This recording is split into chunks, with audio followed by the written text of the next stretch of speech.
Hoş geldiniz efendim. Hoş bulduk. Hocamla sizi baş başa bırakacağım gibi gözüküyor çünkü konuşacağınız çok şey var. Yo, seni de çok ilgilendiren Tamam. gene güzel konular var. Doktor İlker Yörük, medikal estetik hekimi. Kaç yıldır medikal estetik hekimliği yapıyorsun? 14. yılımızdayız. Ankara'da faaliyet gösteriyor firmamız. 14 yıldır dolgu, botoks alanında özellikle. Özellikle dolgu ve botoks alanında İlker bilinen isimlerden. Öyle mi? Ankara'da kesinlikle dolgunun ruhunu bilir. Gerçekten mi? Vallahi. Bak şimdi, ben sorayım bak şimdi. Evet, tamam. Evet İlker'cim, yazın dolgu yapılır mı? Yaz aylarında da kış aylarında da dolgu enjeksiyonu çok rahatlıkla yapılabilir aslında. Önemli olan ne amaçla yaptığınız ve neye hizmet ettiği yaptığınız uygulamanın burada çok önemli. Özellikle yaz aylarında ben hastalarıma cildin nemlendirilmesini çok önemsiyorum. Çünkü onların güzel yaş alabilmeleri için cildin nem kalitesinin iyi olması, derinlemesine bir nemlendirme çok önemli. Bu noktada da yaza hazırlarken özellikle güneş ışınlarının, sıcaklığın cildimizde oluşturabileceği olumsuz etkilerden kaçınmanın en temel faktörlerinden bir tanesi aslında nemlilik. Ben bu noktada hastalarıma izah ederken çocuklara örnek vermeyi çok severim. Çocukların cildine baktığınızda sürekli bir pürüzsüz, nemli ve ışıldayan bir cilt görürsünüz. Dış ortamdaki etkenlerin çoğu onların cildini hemen hemen hiç etkilemez. Yani yaz ortamında veya işte soğuk hava, sıcak hava onların cildine çok da büyük hasarlara yol açmaz. Bunun temel nedeni ciltlerindeki kolajen oranının yani tıpta bizim hyaluronik asit dediğimiz moleküllerin yoğun olarak çocuklarda var olması. Ve maalesef bu hyaluronik asit oranı 20'li yaşlardan itibaren çok hızlı bir şekilde kayboluyor vücudumuzda. Hyaluronik asitin görevi ne burada? Hyaluronik asit vücudumuzda suyu bağlayan temel molekül. Dolayısıyla çocukların içtiği su ciltlerinde yüksek oranda bağlı kaldığı için de cildi dış ortama karşı bir bariyer görevini yerine getiriyor. Buna bağlı olarak da çok fazla hasarlardan etkilenmiyor. Bu noktada biz hastalarımıza bu nemliliği sağlayabilecek enjeksiyonlar öneriyoruz. Peki burada kullandığınız bir özellikle bir dolgu var mı? Tabii ki yaz aylarına girerken biz aslında hastaların yüzünde hacim oluşturmayan, kalıcılığı uzun olabilen ve sadece nem tutsun istediğimiz ürünleri tercih ediyoruz. Benim hastalarıma konumlandırdığım bir ürün var ki bu çapraz bağ içerdiği için cildin orta ve derin kademesine konuyor ve yaklaşık olarak 9 ila 12 ay arasında cildi derinlemesine nemlendiriyor. Bu sayede ciltte kırışıklıklar, ince kırışıklıklar tamamen düzeliyor ve en önemlisi sıcağın ciltte bırakabileceği gözenek gibi problemler, yaz sonunda hastanın cildine meydana gelecek foto hasar neredeyse ortadan kalkmış oluyor. Bu etki o kadar güzel bir etki ki biz bunu saten kumaşına benzetiriz hastalarımızla konuşurken deriz ki hani saten kumaş gibi parlak, pürüzsüz ve gergin bir cilt hedeflediğimiz. Dolayısıyla bunu saten dolgu gibi isim olarak biz de konumlandırıyoruz. Hastalarım benden her sene yaz aylarına girerken ve tam tersine yaz ayından çıktığımız sonbahar döneminde de bu saten dolguyu ısrarla talep ediyorlar. Yani çok da memnun kırışıklar kalıyorlar. gidince saten görüntüsü geliyor.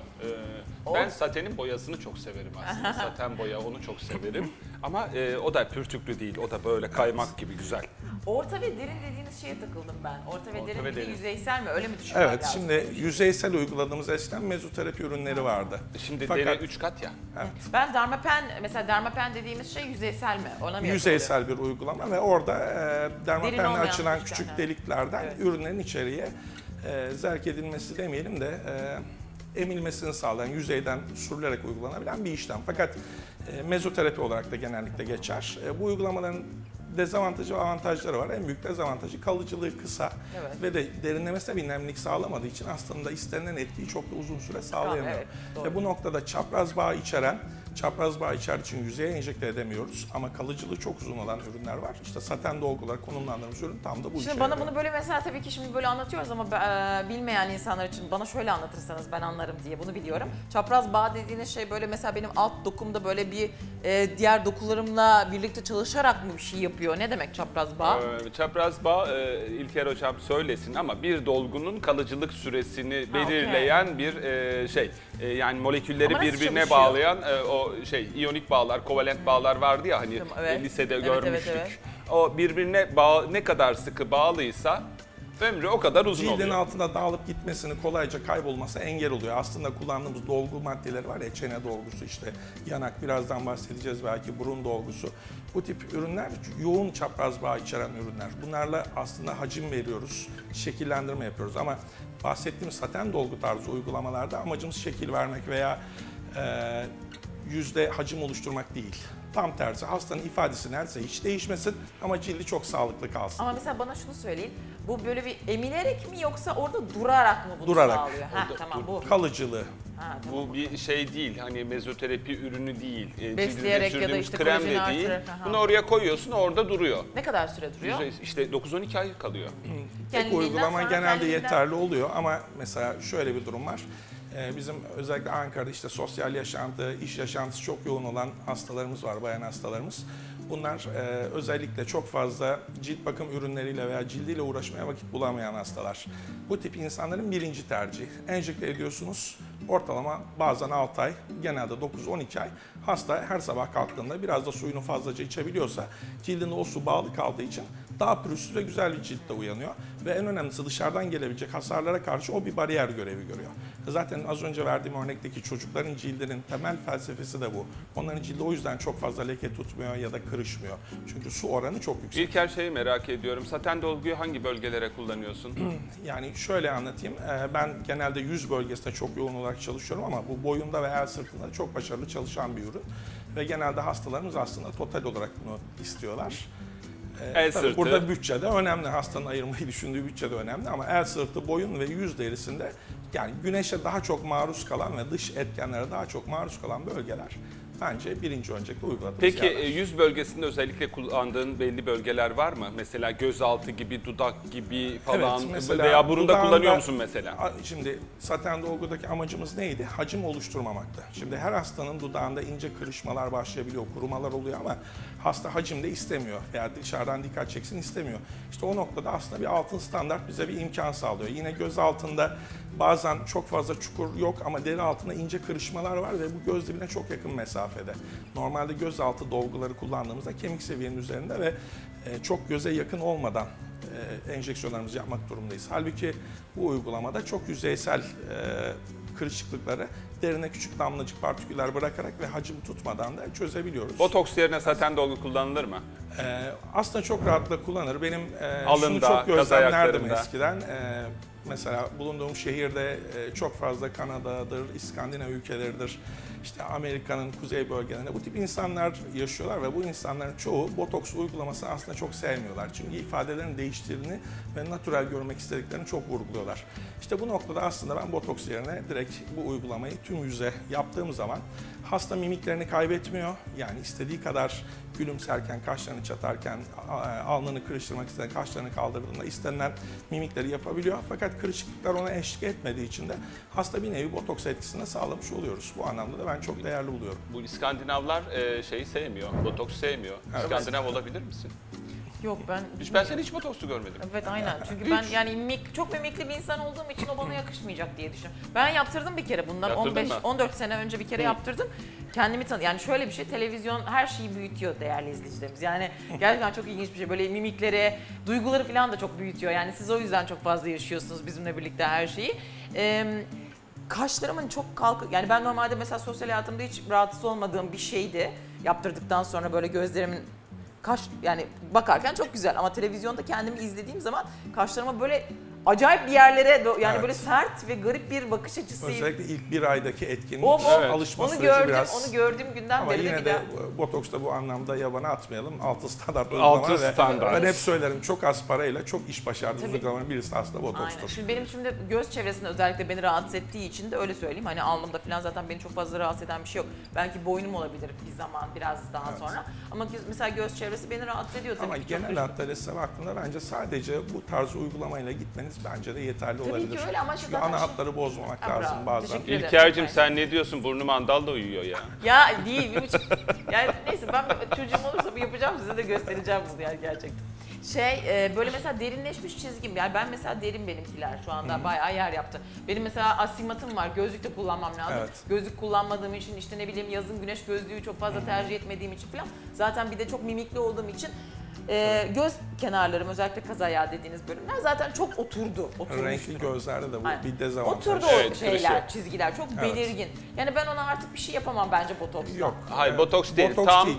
Tam da saten dolguya Ya tam bravo, işte o örnek yüzden söylüyorum ben de. Uygulayacağımız Yani o yüzden nokta, ben aynen. botoks bana artık yani bu yaştan sonra Bu kimse yaptıramaz saten zaten. dolgunun çünkü light formları var. Çok daha az hyaluronik asit içeren ve çok daha su tutan formları var ki göz bölgesinde bu formlar bence çok daha etkili. Şimdi o zaman şöyle bir şey söyleyeyim. Ben daha önce de bu konudaki işte tecrübemi, kendi tecrübem değil ama arkadaşımda gördüğüm şeyi söyleyeyim. Böyle göz altına yapılan uygulamalarda işte ışıklı dolgu mu ne diyorsunuz? Işık dolgusu. Neyse işte. Işıklı dolgu. Herkes öyle söylüyor. Tamam, ışık dolgusu. Işıklı dolgu. Işıklı yani neyse o işte.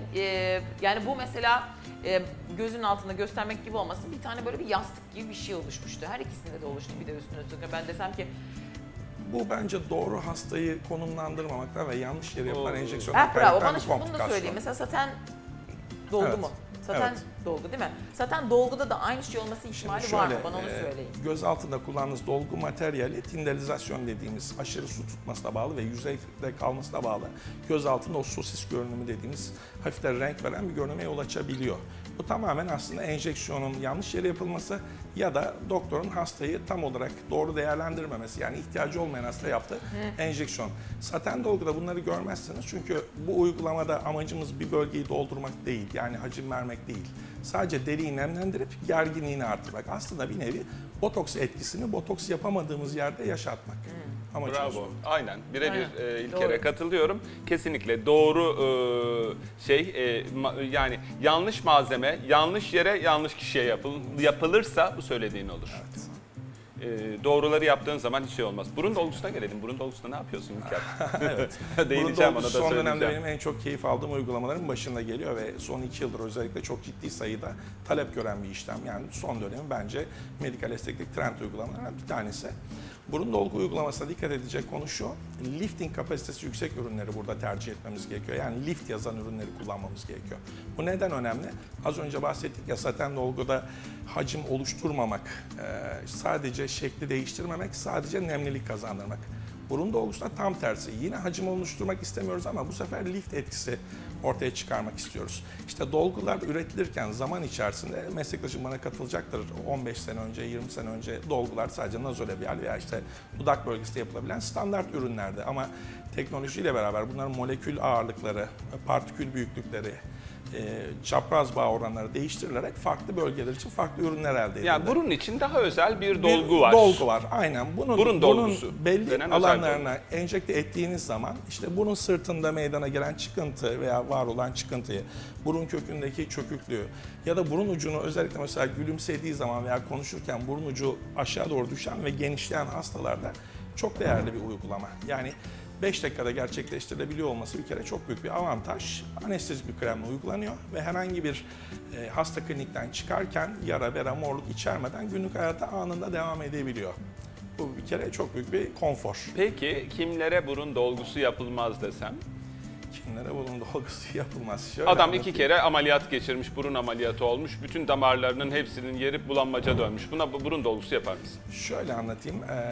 Hastanın ameliyattan sonra bir kere belli bir süre geçmişse ve burundaki kan dolaşımının, kanlanmanın yeterli olduğunu, emarelerini taşıyorsak, yani burun derisine baktığınız zaman sağlıklı bir deri görünümü varsa aslında ben 2 ameliyat, 3 ameliyat geçirmiş hastalara da uyguladığım vakalar var ama onlara çok daha küçük dozlarda ve çok daha küçük noktalardan enjeksiyon yapıyoruz. Çünkü o ameliyat sırasında birçok damar maalesef koterizasyonla yakılarak yok ediliyor. Yeni kolateral dediğimiz, yani yeni alternatif damarlar da oluşuyor ve burun dolgusu açıkçası biraz tecrübe gerektiren bir uygulama. Bunu yaparken o damarların üzerine bası etkisi oluşturmamanız ve bu damarların içine girmeden enjeksiyonu tamamlamanız lazım. Ama dediğim gibi ben aslında burun dolgu uygulamasını hastanın yüz hatlarında, özellikle hasta ameliyat olmayı kesinlikle düşünmüyorsa ve de mevcut görünümden şikayetçi ise küçük dokunuşlarla daha iyi bir görüntüyü sağlayabildiğimi düşünüyorum. Hocam tak bütün soruları Yani, nasıl, evet. Burcu'nun boyu bu bir soru soruları soruyorsun, çok cevaplıyoruz. ansiklopediyle cevap veriyor. Evet, fark ettim yani. Bir soru soruyorsun, ansiklopediyle cevap veriyor. Çok teşekkür. Ankaralı bayanlar çok şanslısınız gerçekten. Evet, şanslılar. Buradan selam olsun Ankara'ya da. Yani çok teşekkür ederiz. Çok teşekkür ederim. Değerli meslektaşım da bu konuda biz Öyleymiş, evet. yıllardır. Evet. Şam'ın tatlısı var, Antep'in fıstığı var. Dolgunu da sateni olsun artık. Bravo. Çok teşekkürler. İlker, ağzına ederiz. sağlık. Çok teşekkür ederim. Harika güzel bilgiler Misafir ettiniz. verdin. Ne yapıyoruz? Sağ olun efendim. Devam ediyoruz efendim. Bir yere ayrılmayın sakın.